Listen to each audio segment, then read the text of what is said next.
This is Riley. He's at Manhattan Care Center. He's found tied up in the Bronx. I think he's about 9 months old. I'm remembering, I'm not 100% sure. Beautiful cocoa color coat, gorgeously taken care of. Very unsure of himself, no aggression whatsoever, easily leashed, seems to be house trained, ignored other dogs, just kind of walks and meanders, and he's just scared, so he's going to need a home where he can just decompress and feel safe and feel loved. And when other dogs walk by or people, he just ignores them, he just kind of stays by my side. Very, very, very sweet, so I think it's just a question of time. Hi. Hi, you. Hi.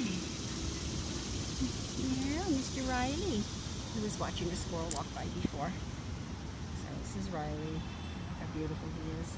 He's at Manhattan Care Center.